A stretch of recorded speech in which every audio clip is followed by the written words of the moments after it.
Welcome to math access. तो आज के वीडियो में देखेंगे आप सभी के होने वाले 2024 बोर्ड एग्ज़ाम्स के लिए मैथ्स के मोस्ट इजी चैप्टर्स। अगर आपका मैथ्स में बहुत ज़्यादा इंटरेस्ट नहीं है, आपका मैथ्स का सिलेबस बहुत ज़्यादा कंप्लीट नहीं है, तो आप इन चैप्टर्स को पढ़ के इन गैप्स में काफ़ी अच्छा कर सकते हो और अपने मैथ्स में एक कह लो पासिंग मार्क्स से ऊपर एबव 50 मार्क्स आप स्कोर कर सकते हैं ईजिली 100 में। ठीक है, 100 में 50 में बोल रहा हूँ, ध्यान देना। 100 में 50 मार्क्स आप इजीली स्कोर कर सकते हैं अगर आप इन चैप्टर्स को पढ़ लेते हैं। ठीक है, क्योंकि बहुत ज़्यादा गैप भी नहीं है। बहुत सारे बच्चे ऐसे हैं जिनको मैथ्स बहुत अच्छा नहीं लग रहा होता है, तो उनके लिए वीडियो बहुत ज़्यादा इंपॉर्टेंट है। बाकी जिन भी बच्चों का मैथ्स बहुत अच्छा है तो उनको तो मेरा एक ही रिकमेंडेशन है कि आपको सारे चैप्टर्स करने चाहिए। हाँ, एक दो चैप्टर आप थोड़ा बहुत स्किप कर सकते हो। स्किप करने का मतलब ये नहीं कि आप पूरा पूरा चैप्टर ही छोड़ देंगे। आप क्या कर सकते हैं कि उसके डिफ़िकल्ट क्वेश्चंस को छोड़ सकते हैं, सारे फार्मूले और कॉन्सेप्ट को समझ लो, ताकि अगर उस पर्टिकुलर चैप्टर से जिसको आप लीव कर रहे हो उस चैप्टर से अगर सेक्शन ए में क्वेश्चन पूछा जाए, एमसीक्यू पूछा जाए, तो आप उनको कर पाओ।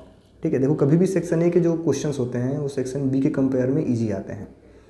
ठीक है, तो अगर आपको कोई चैप्टर छोड़ने का विचार बना भी रहे हैं तो आपको कम से कम उस चैप्टर का बेसिक नॉलेज होना चाहिए। बेसिक का भी मिड टर्म तक, मतलब सारे फार्मूले आपको कम से कम पता होना चाहिए उस पर्टिकुलर चैप्टर का।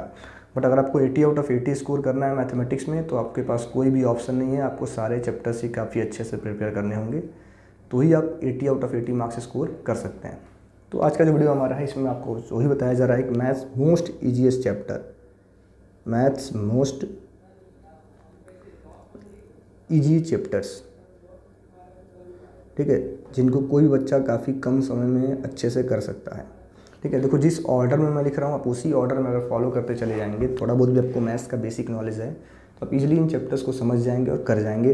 और अगर आपको मैथ्स बहुत अच्छे से नहीं तैयार है तो आप इन्हीं चैप्टर्स को पढ़ना, क्योंकि आपके पास इतना टाइम नहीं है कि आप पूरा फुल सिलेबस कर पाएँ अगर अच्छे से मैथ्स की प्रिपरेशन अभी भी नहीं हुई है। तो पहला चैप्टर आप सभी बच्चों को करना चाहिए मेरे हिसाब से स्टैटिस्टिक्स। स्पेलिंग आप लोग देख लेंगे, थोड़ा बहुत स्पेलिंग गलत होगा तो स्टैटिस्टिक्स। ठीक है, इसमें मीन मीडियन मोड आता है ना आपका, मीन मीडियन मोड।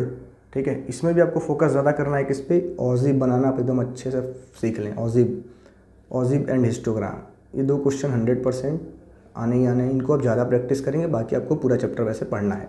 इसके भी मोस्ट इंपॉर्टेंट टॉपिक क्या होंगे, ऑजिब एंड हिस्टोग्राम। इन क्वेश्चन एग्जाम्पल जो चैप्टर 2 हमारा होगा उसमें आप कर रहे होंगे प्रोबेबिलिटी पूरा का पूरा फुल कॉन्सेप्ट काफ़ी अच्छे से समझ रहे होंगे और पढ़ रहे होंगे। हमारे इस चैनल पे इन सभी चैप्टर्स के आपको 1 शॉट वीडियो मिल जाएंगे, जिनका लिंक मैं वीडियो को डिस्क्रिप्शन में दे दूंगा। पुरानी वीडियोज़ हैं बट उनमें आपको बहुत अच्छे तरीके से प्रोबेबिलिटी, स्टैटिस्टिक्स, सारे चैप्टर्स को काफ़ी डिटेल में समझाया गया है। आप उन वीडियोज़ को देखो और फिर अपने एक्सरसाइज की क्वेश्चन करो, PYQs करो, आपका पर्टिकुलर चैप्टर 100% प्रिपेयर हो जाएगा। देन थर्ड नंबर पे आपको क्या करना है, थर्ड नंबर पे आप कर रहे होंगे रिफ्लेक्शन। ये ऐसे चैप्टर्स हैं जिनको आपको 100% इन पे कमांड करना है। ठीक है, थर्ड नंबर पे आप कर रहे होंगे रिफ्लेक्शन। देन फोर्थ नंबर पे आपको करना चाहिए मैट्रिसेस। ठीक है, मैट्रिसेस करना चाहिए फोर्थ नंबर पे। इसके भी सारे PYQs और कॉन्सेप्ट को आप अच्छे से समझ लेंगे।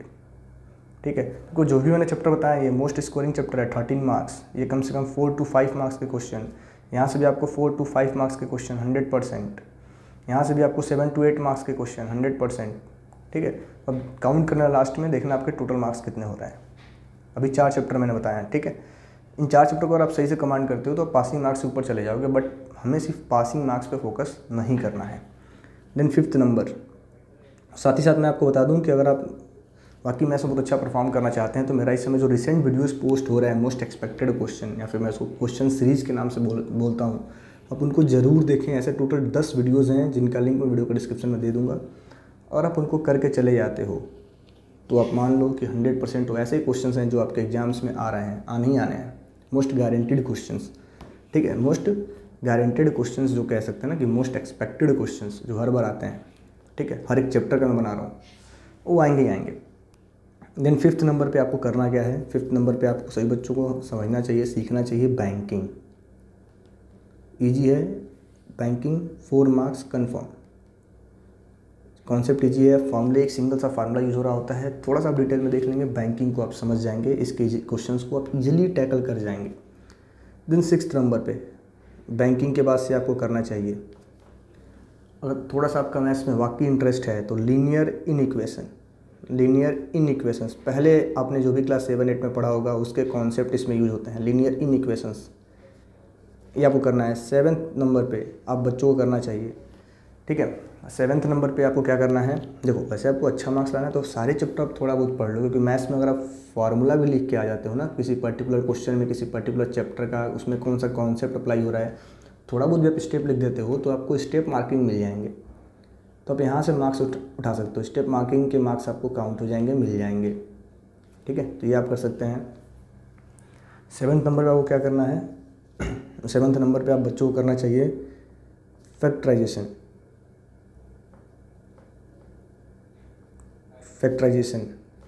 फिर 8th नंबर पे इससे भी 6 to 7 मार्क्स के क्वेश्चन पूछे जाते हैं। 8th नंबर पे आपको करना चाहिए मेंसुरेशन। देखो बच्चे मेंसुरेशन से डर रहे होते हैं, बट मेंसुरेशन में क्वेश्चन डायरेक्ट पूछा जाता है। अगर आप समझ लोगे 3-4 फार्मूला आपको समझना है, सिलेंडर, कोन, स्फीयर, आप उनको समझ लेते हो तो उनसे डायरेक्ट क्वेश्चन पूछा जाएगा। डायरेक्ट आपको बोल सकता है कि find the surface area, find the curve surface area, तो आपका एक तो MCQ सॉल्व हो जाएगा। और कुछ एक क्वेश्चन में आप फार्मूला अप्लाई करके चले जाते हो मेंसुरेशन वाले में, तो वहाँ से आपको 3-4 मार्क्स तो मिल जाएंगे ना। मान लो 3 नंबर क्वेश्चन है तो 1.5 मार्क्स तो मिलेगा, 1 मार्क्स तो मिलेगा, कहीं ना कहीं से आपका मार्क्स इंक्रीज कर रहा है, ठीक है। देखो इसलिए मैं बोला मेंसुरेशन आपको करना चाहिए। आप बच्चे बहुत टाइम से अपने क्लास में पढ़ाया जाता है, आपके छोटे क्लासेस में 6, 7, 8 से ही आपको मेंसुरेशन पढ़ाया जाता है। देन 9th नंबर पे आपको करना चाहिए, 9th नंबर पे जो आपका चैप्टर आपको डिसाइड करना चाहिए। अब आप बोलोगे सही तो बहुत कठिन आपने नाम लिख दिया, तो ट्रिग्नोमेट्री।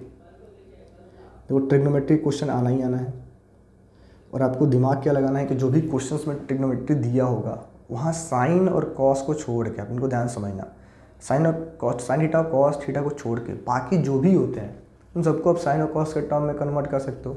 बस कन्वर्ट करके लिख दो, 2-4 स्टेप आगे प्रोसीड कर दो, आपको मार्क्स मिल जाएंगे, ठीक है। ये आप इसको एज ए मतलब चैप्टर प्रिपेयर मत करने बैठ जाना। ये मैं कभी नहीं कहूँ कि आप ट्रिग्नोमेट्री प्रिपेयर करें, यहाँ पे एक ट्रिक लगा सकते हैं आप, इसको प्रिपेयर नहीं करना है, प्रिपेयर आपको इन चैप्टर्स को करना है, यहाँ पे ट्रिक है, ठीक है। देन 10th नंबर पे आपको क्या करना चाहिए, इसके बाद से रेशियो एंड प्रपोर्शन।